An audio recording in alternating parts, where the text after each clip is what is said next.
What happens when two powerhouse vocalists with completely different perspectives on the music industry sit down for what should be a friendly chat, but instead unleash years of buried tension that nobody saw coming? Well, you're about to find out, because what went down between Adam Lambert and Kelly Clarkson on her daytime talk show left everyone in the studio speechless and viewers at home picking their jaws up off the floor. Make sure to subscribe and drop a comment below, because this story will have you questioning everything. You thought you knew about these two stars. It started like any other interview on the Kelly Clarkson show. The audience was buzzing with excitement. The cameras were rolling, and Kelly had that signature warm smile plastered across her face as she prepared to welcome her guest. Adam Lambert walked out looking every bit the rock star he had become, his leather jacket catching the studio lights, his confidence radiating through the room. "Ladies and gentlemen, please welcome the incredibly talented Adam Lambert," Kelly announced, her voice carrying that familiar enthusiasm that had made her show so popular. Adam settled into the guest chair, flashing his trademark grin. "Thanks for having me, Kelly. Always a pleasure."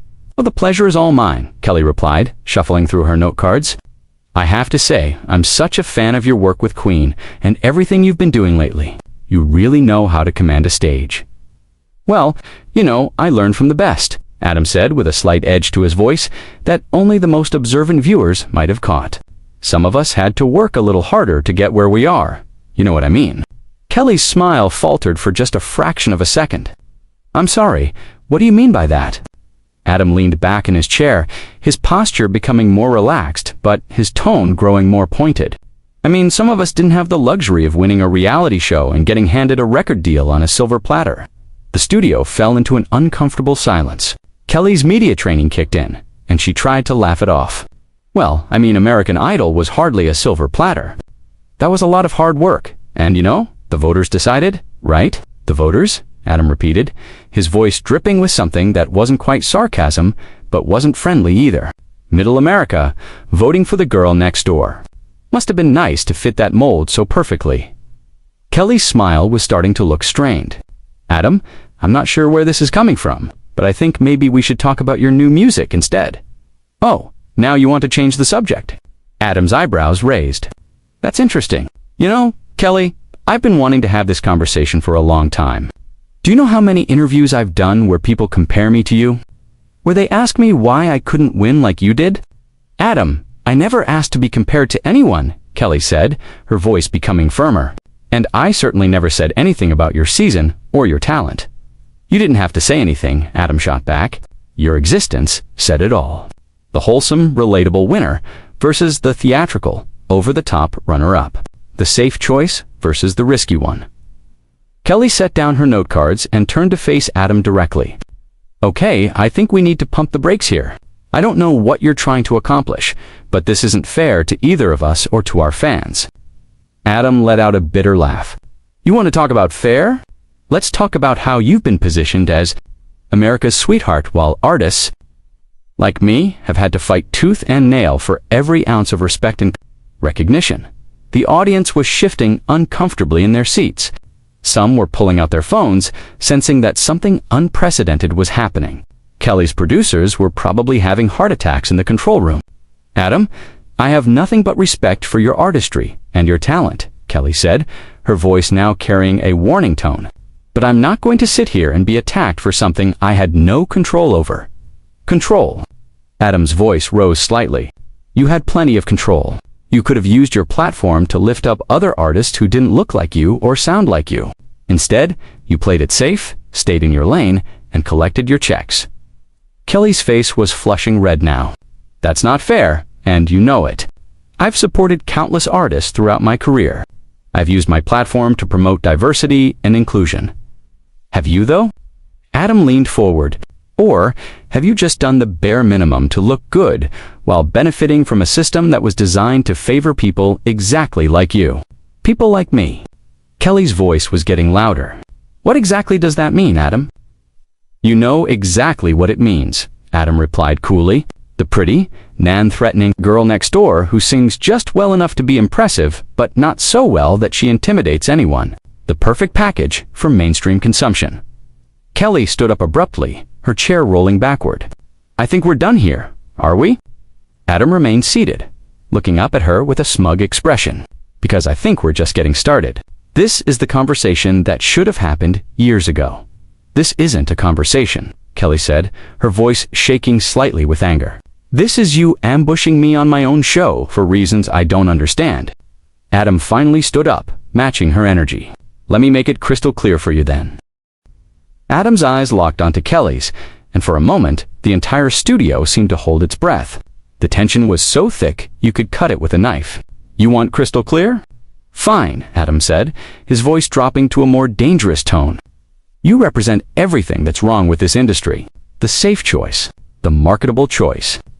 The choice that makes executives sleep well at night because they know exactly what box to put you in. Kelly's hands were trembling slightly, but her voice remained steady. I never asked to be put in any box, Adam. I've spent my entire career trying to break out of whatever limitations people put on me. Have you, though? Adam circled around his chair, never breaking eye contact. Because from where I'm sitting, you've been perfectly content to stay right where they put you. The daytime talk show host, the safe pop star, the girl who never rocks the boat. I've sold millions of albums, Kelly fired back. I've won Grammys. I've built a career that I'm proud of, without tearing other people down. Built on what foundation? Adam's voice was getting sharper. Built on a system that rewards conformity over artistry, vanilla over substance. You know what the difference between us is, Kelly? I've never pretended to be something I'm not. Kelly let out a harsh laugh. Oh, that's rich coming from you. The guy who spent years trying to convince everyone he was the next Freddie Mercury. The audience gasped.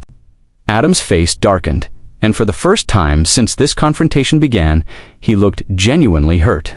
Don't you dare, he said quietly, but his voice carried more venom than when he was shouting. Don't you dare diminish what I've accomplished with Queen. Brian May and Roger Taylor chose me. They saw something in me that apparently you can't. I never said you weren't talented. Kelly backpedaled slightly, perhaps realizing she had crossed a line. I just think this whole attack is unfair and frankly, beneath you. Beneath me. Adam's laugh was cold. You know what's beneath me? Sitting quietly while people like you get praised for mediocrity, while artists who actually push boundaries. Kelly's voice cracked with indignation. Are you serious right now? I've been nothing but professional and respectful to you, and you come on my show and call my work mediocre? If the shoe fits, Adam shrugged, but there was no casualness in his demeanor. Tell me, Kelly, when was the last time you took a real risk? When was the last time you did something that might actually offend someone or challenge the status quo? Kelly was pacing now, her professional composure completely shattered. I take risks every day. I put myself out there. I share my personal struggles. I try to connect with people. Connecting with people isn't the same as challenging them. It's not the same as making art that matters. You've turned yourself into a brand, Kelly. A safe, non-threatening brand that sells cereal commercials and feel-good moments. And what have you turned yourself into? Kelly whirled around to face him. Because from where I'm sitting, you look like someone who's bitter that the world didn't hand him everything he thought he deserved. The words hung in the air like a slap. Adam's jaw clenched, and several people in the audience actually gasped at Kelly's directness. There it is, Adam said slowly. There's the real Kelly Clarkson. Not the sweet, understanding host, but the person who thinks anyone who criticizes the system is just bitter and unsuccessful. That's not what I said, Kelly protested, but her voice lacked conviction. It's exactly what you said, Adam countered. And it's exactly the attitude that keeps this industry broken. Anyone who points out the problems must just be jealous or bitter or unsuccessful. It couldn't possibly be that they have legitimate concerns about how talent is valued and promoted. Kelly ran her hands through her hair, clearly struggling to regain control of the situation. Adam, I don't know what you want from me. I didn't create the music industry. I didn't make the rules, but you've benefited from them, Adam said relentlessly. You've profited from them. And instead of using your position to change things, you've just accepted them and made yourself comfortable. What exactly should I have done differently? Kelly demanded. Should I have turned down opportunities? Should I have sabotaged my own career to make some kind of point? You could have spoken up, Adam said simply. You could have used your voice for something other than singing safe pop songs and hosting safe talk shows. You could have acknowledged that maybe, just maybe, the system that rewarded you might have some flaws. Kelly stared at him for a long moment, and when she spoke again, her voice was quieter, but no less intense. You know what I think, Adam? I think you're projecting your own insecurities onto me because it's easier than admitting that maybe, just maybe, you didn't connect with audiences the way you thought you would. The studio fell silent, except for the hum of the cameras. Adam's face went through several emotions: surprise, hurt, and finally, cold fury. You want to make this personal? He asked, his voice barely above a whisper. Fine, let's make it personal. Adam stepped closer to Kelly, his voice dropping to a menacing whisper that somehow carried more weight than all his previous shouting. You want personal, Kelly? Let's talk about how you've built your entire career on being relatable to people who wouldn't. Give someone like me the time of day. Let's talk about how you've made millions playing the every woman, while actual artists struggle to get noticed. Kelly's eyes flashed with something dangerous. Someone like you? What exactly does that mean, Adam? Because I'm starting to think this isn't about music at all. Don't try to twist this, Adam warned. You know exactly what I'm talking about. The theatrical one, the different one, the one who doesn't fit into their neat little categories. Kelly's voice was rising again. Adam, you've made your entire career about being different and theatrical. You've built your brand on standing out. So don't stand there and act like being unique held you back when it's literally what made you famous. Adam's laugh was bitter and sharp. Famous? Is that what you call it? Being the runner-up, being the guy who's talented, but not quite what America wanted. America didn't want you. Kelly threw her hands up. Adam, you have a massive fan base. You've toured the world with one of the greatest rock bands in history. You've had successful albums. How is that not what America wanted? Because I had to fight for every single piece of it. Adam's voice cracked slightly. While you got handed a record deal, a talk show, a perfect career trajectory, I had to prove myself over and over again. I had to be twice as good to get half the recognition. Kelly stared at him for a moment, and something in her expression shifted. When she spoke, her voice was steady but cold. You know what, Adam? You're right. I did get opportunities. I did benefit from certain advantages, but you know what else? I never used those advantages as an excuse to tear down other people. I never let my success make me bitter toward people who found their own path. Bitter. Adam's voice was incredulous. You think this is about bitterness? Yes, I do, Kelly said firmly. I think you're angry that your journey wasn't easier, and instead of channeling that into your art or into actually changing things, you're taking it out on me because I'm an easy target. An easy target. Adam stepped back as if she had slapped him. Kelly, you are the least easy target in this industry. You're protected by your image, your fan base, your entire wholesome brand, and you're protected by your victim narrative, Kelly shot back without hesitation. Poor Adam Lambert, too talented for mainstream success, too artistic for the masses to understand. It's a great story, but it's not the whole truth. The audience was completely silent now, riveted by the raw honesty of what they were witnessing. Even the camera operators seemed frozen, afraid to miss a single moment. Victim narrative. Adam's voice was dangerously quiet. You think facing discrimination and having to work twice as hard is a victim narrative? I think using those real struggles as ammunition to attack people who didn't cause them is a victim narrative. Kelly replied, her own voice matching his intensity. I think coming on my show and ambushing me with years of resentment that have nothing to do with me personally is a victim narrative. Adam stared at her, his chest rising and falling rapidly. You really don't get it, do you? No, Adam, I don't think you get it, Kelly said, stepping closer to him. You think I owe you something. You think I should apologize for my success or diminish my achievements to make you feel better about yours. But I won't do that. I've worked too hard and sacrificed too much to let anyone, even someone as talented as you, make me feel guilty for the career I've built. I never asked you to apologize, Adam said, but his voice lacked its earlier conviction. Then what did you ask me to do? Kelly demanded. What was the point of all this? What did you hope to accomplish by coming here and attacking me? Adam opened his mouth to respond, then closed it. For the first time since the confrontation began, he seemed at a loss for words. That's what I thought, Kelly said quietly. You don't actually want anything from me, Adam. You just wanted someone to blame, someone to be angry at, and I was convenient. That's not, Adam started, but Kelly held up her hand.